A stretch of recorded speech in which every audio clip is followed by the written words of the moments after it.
I think we've waited long enough. It's time. Episode 1, let's go.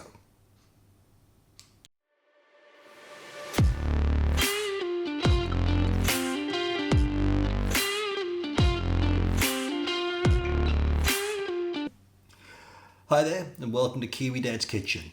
My name's Kyle Willoughby. I'm a Kiwi Dad. This is my kitchen, and this is episode 1. Let's go. I'm so excited to bring this show to you. I've been looking forward to doing this for a very long time. Because if you're anything like me, you love being in the kitchen, you love creating, but you also find yourself looking at some of these recipes from around the world going, okay, what is that ingredient? Where do I find it? How do I use it? How do I convert from Fahrenheit to Celsius? And what the blazes is cilantro anyway? So that brings us to today's recipe and the recipe for episode 1. Now, this recipe started its life on one of the cooking channels that I follow out of North America, a guy by the name of Stephen Cusado from Not Another Cooking Show. I'll link his channel down below because he's got some amazing stuff on there and I absolutely love what he does. This recipe started its life as beef and broccoli, but it's one that I've teased on my social media for a number of weeks, and so a number of people have said, what's the recipe? How do we make this? Yeah, I heard you. This is my chicken salad. Hang about. Beef and broccoli, chicken salad, don't see the connection. Stay with me, I'll show you what I'm talking about. So obviously, first things first, if we're doing a chicken salad, we need chicken. So I've just got some chicken tenderloins from Pack and Save. They're quick and easy to work with, and that's one of the things that I like about them.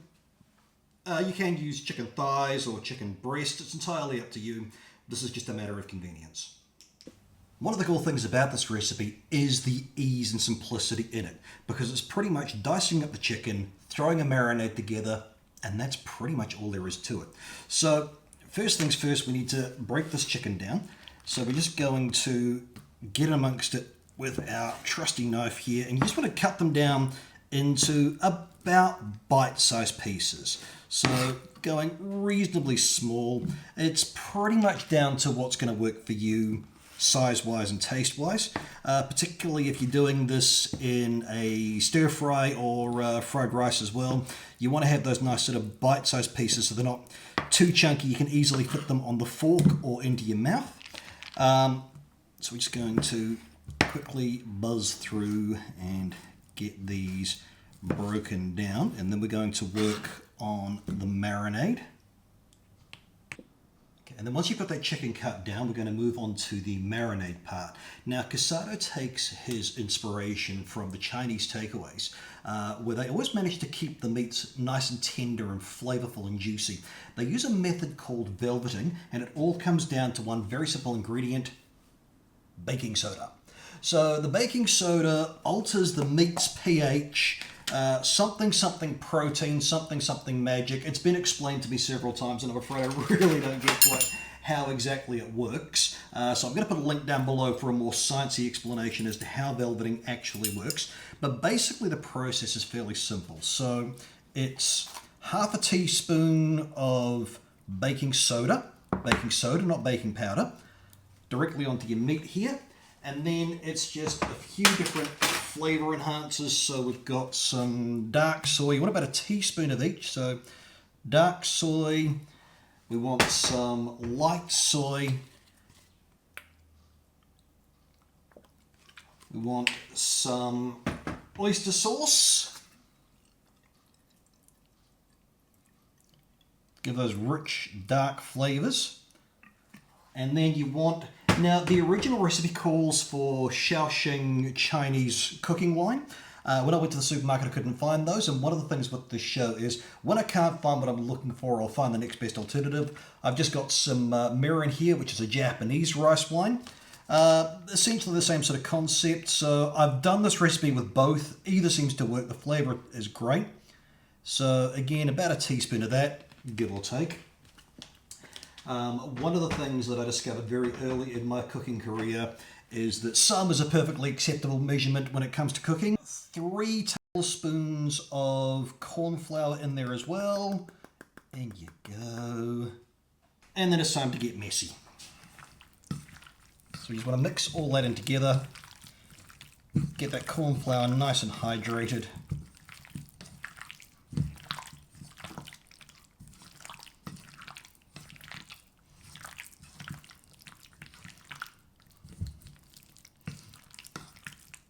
we go. So the chicken looks like that, your hands look like that, and you put that aside for about 15 minutes as a minimum. So while the chicken's off, getting to know its new flavours, different chopping board, different knife because we don't want to cross-contaminate obviously. We've got a little bit of ginger here and a few cloves of garlic that we're just going to process through, cut that down nice and fine, and that'll just give us again some more flavours to go in with that rich dark flavour of the marinade. So chop this up as fine as you like.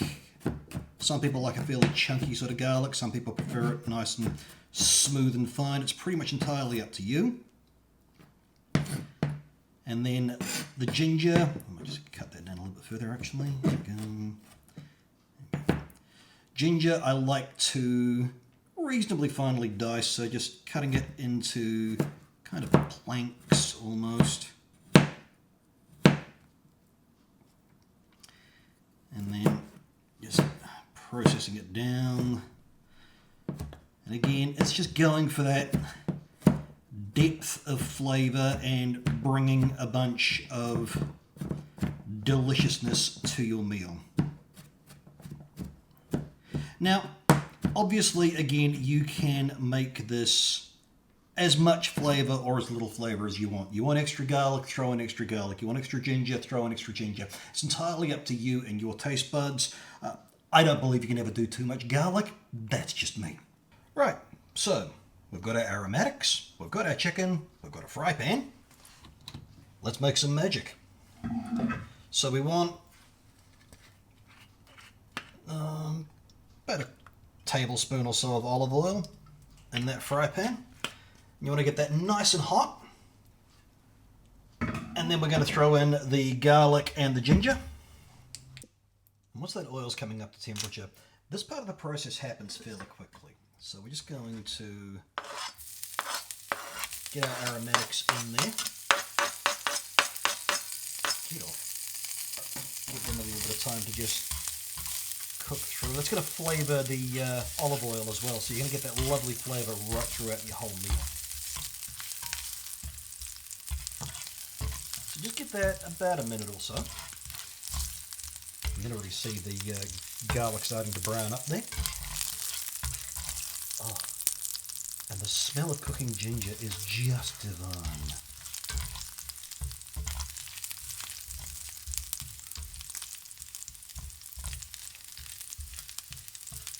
So just get that olive oil nice and infused.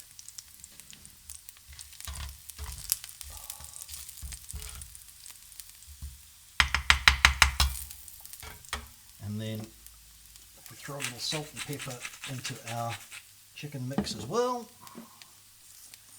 Probably should have done as part of the marinade, but oh well. The concept is sound. Right, and just going to spread this out. Now you're going to find some of this cornflour mix sticks to the bottom of your fry pan. That's fine. But we're just going to go ahead and cook this off till it's all nice and cooked through. I wish you could smell this. My God, it is good. So this is going to take probably about 5 minutes or so to cook through. And again, that baking soda will help keep that chicken nice and tender, or the beef or pork, whatever you're cooking with. Just going to keep that moving around in the fry pan, because you can see that foam developing on the bottom there as well. You can try and scrape some of that up. It'll give you a nice kind of crunchy wafer type thing throughout the meal.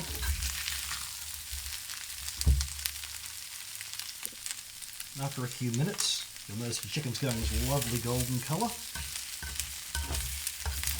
Smelling like heaven.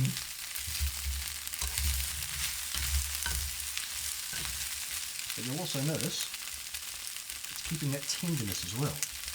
So you're not going to get the chicken drying out like you would be doing if you're just going straight in your fry pan. And after about 5 to 8 minutes, you're going to have this wonderfully cooked